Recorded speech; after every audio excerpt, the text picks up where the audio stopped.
चलिए आज digestive system के बारे में अध्ययन कर लेते हैं। सबसे पहले हम ये जानेंगे कि फादर ऑफ डाइजेस्टिव सिस्टम या फादर ऑफ गैस्ट्रिक फिजियोलॉजी के नाम से किसे जाना जाता है। इसके पीछे एक कहानी है, थोड़ा कहानी के माध्यम से समझने का प्रयास करते हैं। एक अमेरिकन फर कंपनी में काम करने वाले एलेक्सिस सेंट मार्टिन को अचानक गोली लग जाती है, जिसका इलाज डॉक्टर ब्यूमॉन्ट के द्वारा किया जाता है। डॉक्टर ब्यूमॉन्ट अमेरिकन आर्मी में सर्जन थे। उनके इलाज से सेंट मार्टिन बच तो जाते हैं, लेकिन उनके पेट में जो घाव था, जो होल था, वो पूर्ण रूप से भरता नहीं है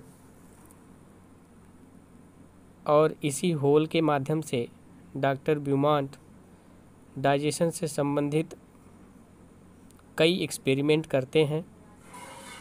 इसमें वो फूड मटेरियल को एक धागे से बांध करके उस होल के माध्यम से एस.टी. मार्टिन के पेट में डालते थे, स्टमक में डालते थे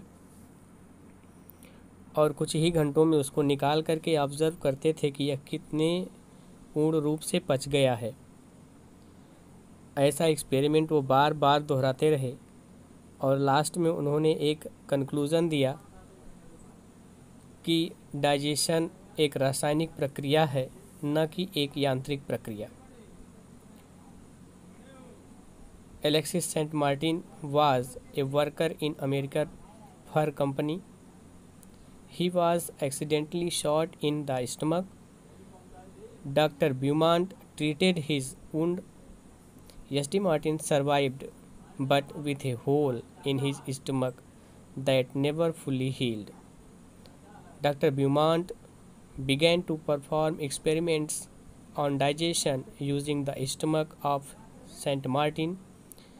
Most of the experiments were conducted by tying a piece of food to a string and inserting it through the hole into St. Martin's stomach. Every few hours, Beaumont would remove the food and observe how well it had been digested. This experiment was repeated many times. At the last, he gave a conclusion that digestion is a chemical process, not a mechanical process.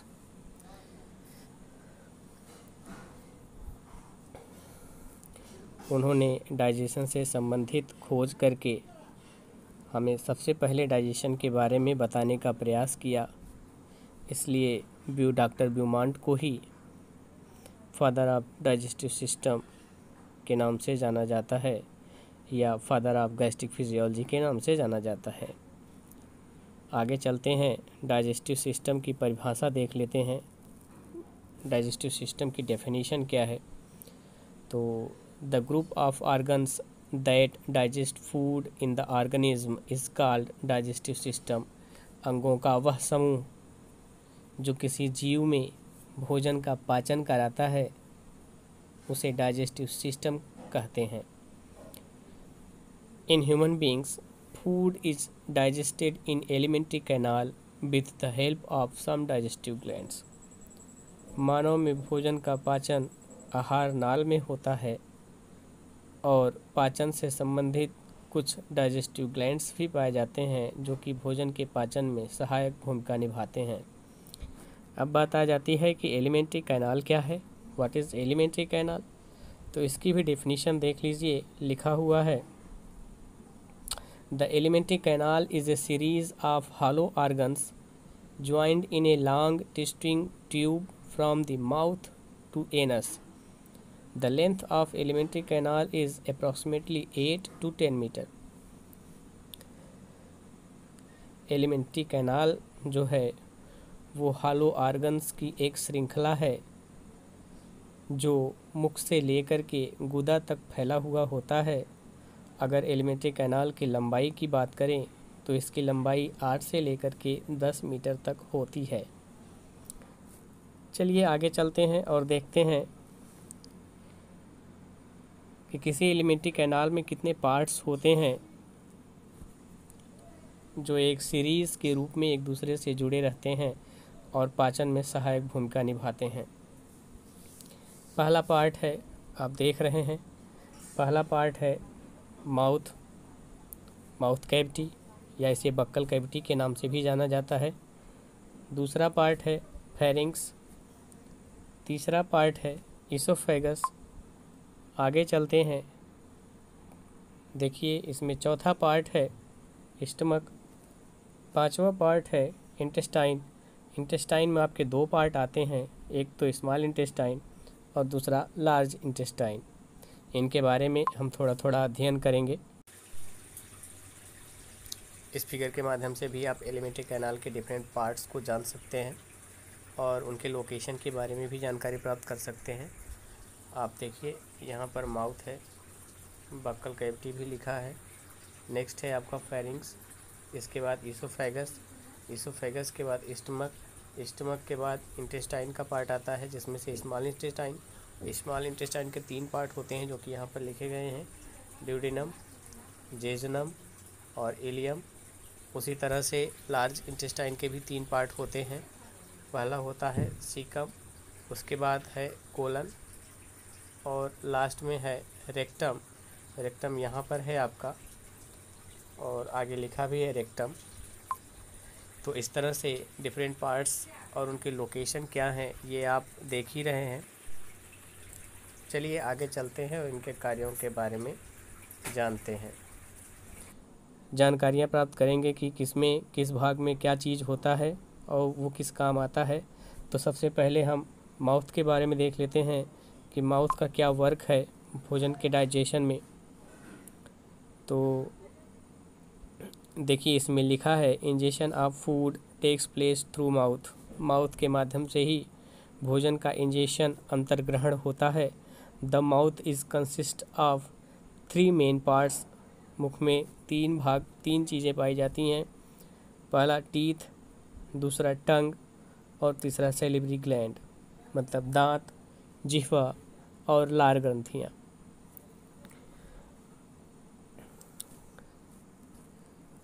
सबसे पहले देखते हैं teeth और टंग का क्या कार्य है।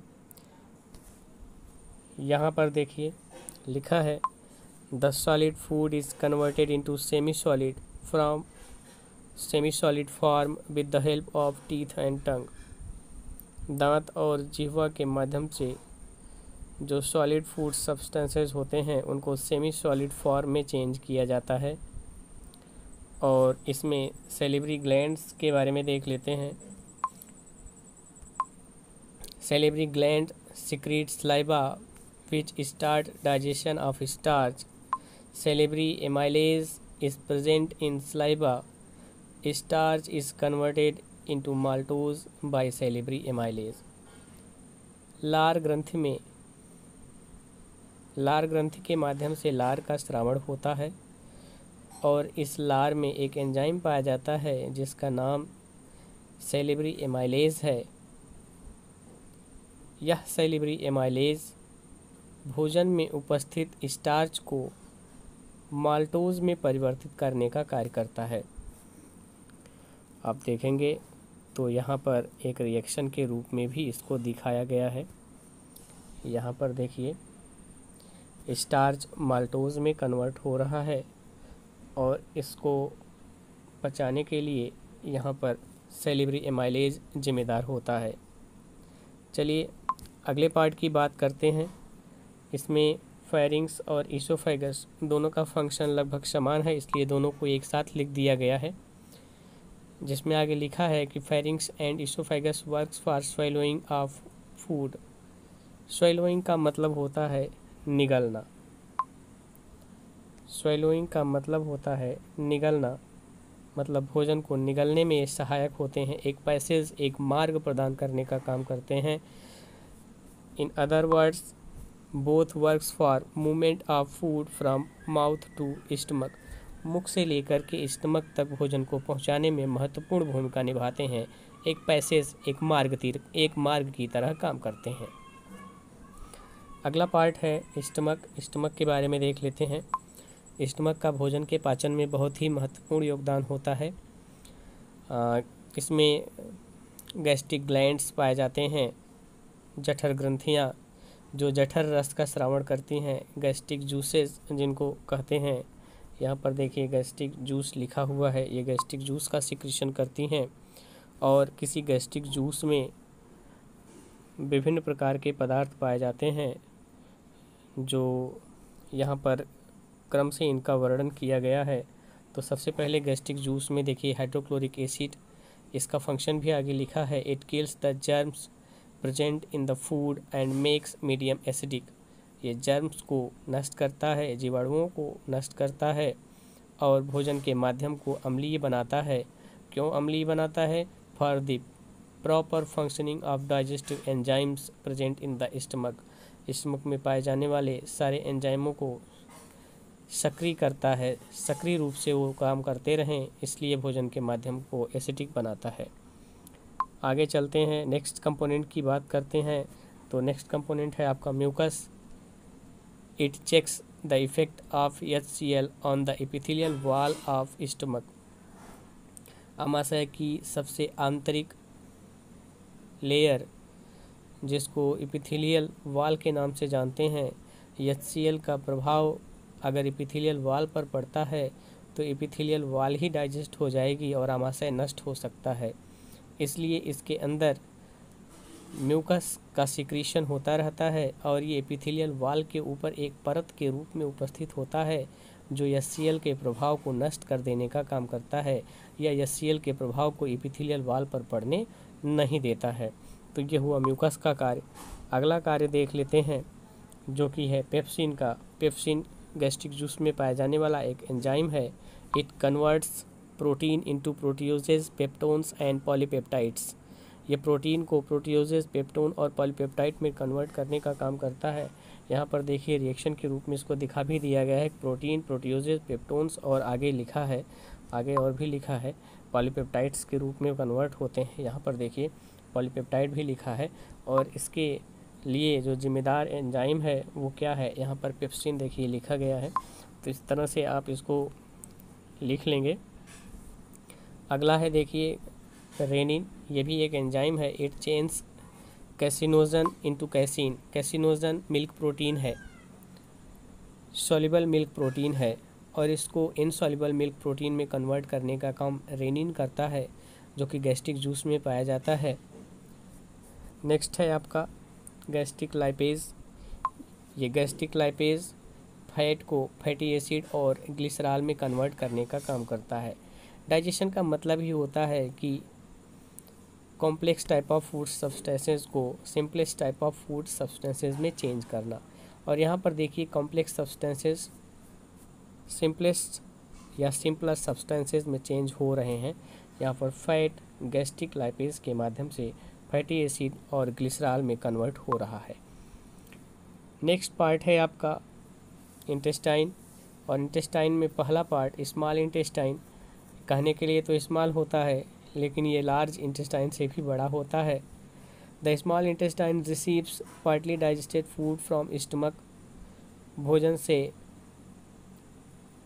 आया स्टमक से आया हुआ भोजन इंटेस्टाइन में, स्मॉल इंटेस्टाइन में आता है। Here digestion gets completed.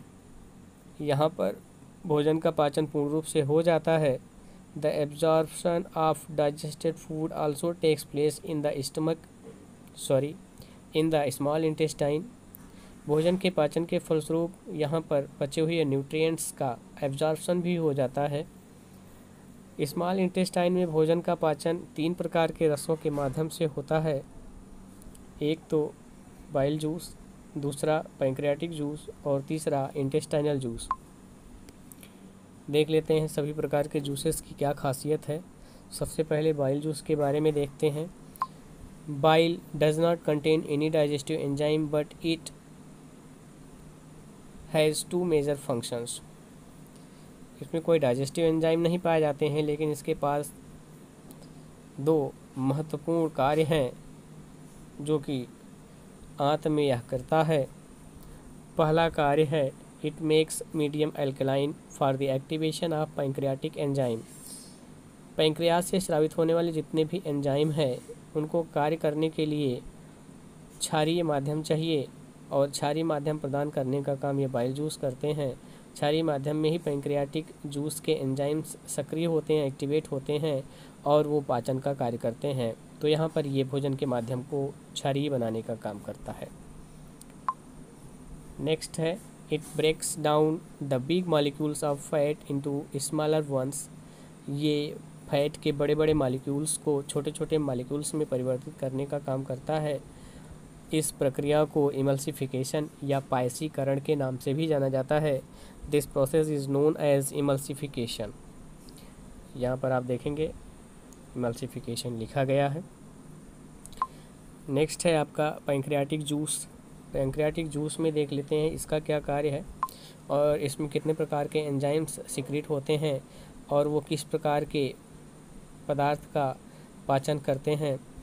तो there are many digestive enzymes present in pancreatic juice. These enzymes and their functions are given below. यहाँ पर देखिए बहुत सारे एंजाइमों का नाम लिखा गया है। पहला है पैंक्रियाटिक एमाइलेज, दूसरा है पैंक्रियाटिक लाइपेज, अगला है ट्रिप्सिन एंड काइमोट्रिप्सिन, नेक्स्ट है न्यूक्लिएज। तो सबके बारे में यहाँ पर रिएक्शन के रूप में लिखाया ही गया है कि पैंक्रियाटिक एमाइलेज यहाँ पर स्टार्च को माल्टोज में कन्वर्ट करता है। नेक्स्ट है पैंक्रियाटिक लाइपेज, ये इमल्सिफाइड फैट को फैटी एसिड और मोनोग्लिसराइड में चेंज करता है। नेक्स्ट है ट्रिप्सिन एंड काइमोट्रिप्सिन, ये एंजाइम प्रोटीन को प्रोटियोजेज, पेप्टोन्स और स्मॉल पॉलीपेप्टाइड्स में चेंज करने का काम करता है। और अगला है न्यूक्लियस एंजाइम, यह एंजाइम न्यूक्लिक एसिड, डीएनए या आरएनए को न्यूक्लियोसाइड और फॉस्फेट में चेंज कर देता है। नेक्स्ट है आपका इंटेस्टाइनल जूस। इंटेस्टाइनल जूस के माध्यम से स्रावित होने वाले एंजाइम्स भोजन को पूर्ण रूप से पचा देते हैं। इसमें देखते हैं कि उन एंजाइम का वो कौन कौन से एंजाइम्स हैं और किस प्रकार का पाचन करते हैं। तो इसमें आप देखिए सबसे पहले है आपका एरेप्सिन, उसके बाद है माल्टेज, तीसरा है सुक्रेज, नेक्स्ट है लैक्टेज, अगला है लाइपेज और अंत में है न्यूक्लियसेस। देख लेते हैं किस प्रकार का पाचन करते हैं। तो यहाँ पर एरेप्सिन प्रोटीन का पाचन करता है। प्रोटीन में ऊपर जितने भी प्रकार के अभी सिंपलर फॉर्म प्रोटीन के हुए थे जैसे प्रोटीजेज, पेप्टोन्स, पॉलीपेप्टाइड, वो सभी प्रकार के प्रोटीन्स यहाँ पर पच जाएंगे और लास्ट में सिंपलेस्ट फॉर्म में चेंज हो जाएंगे जिसको अमीनो एसिड के नाम से जाना जाता है। उसी प्रकार से अभी ऊपर देखिए स्टार्च का पाचन हुआ था जो माल्टोज में कन्वर्ट हुआ था। माल्टोज सिंपलेस्ट फॉर्म नहीं है, सिंपलर फॉर्म है। तो यहाँ पर माल्टोज का भी पाचन होता है माल्टेज एंजाइम के द्वारा और ये ग्लूकोज के 2 मॉलिक्यूल्स देता है। ग्लूकोज के 2 मॉलिक्यूल्स, ग्लूकोज प्लस ग्लूकोज।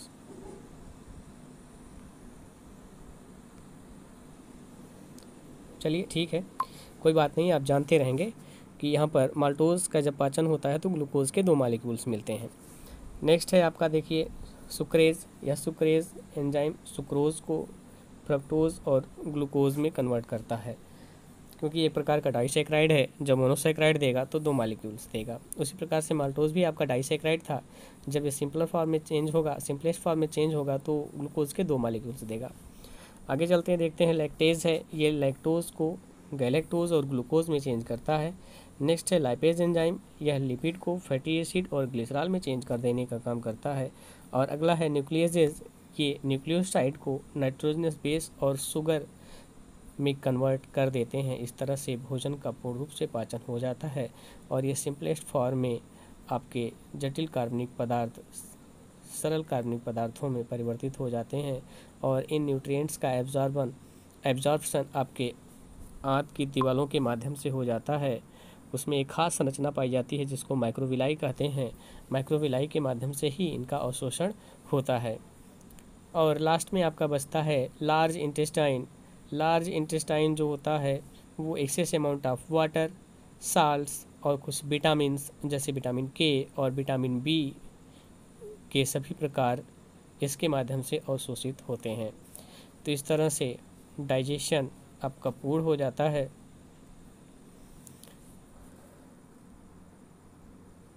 अगर आप सभी को समझ में आया हो तो ठीक है, नहीं तो कुछ भी समस्या हो तो आप कमेंट में लिख सकते हैं, आपको उसका जवाब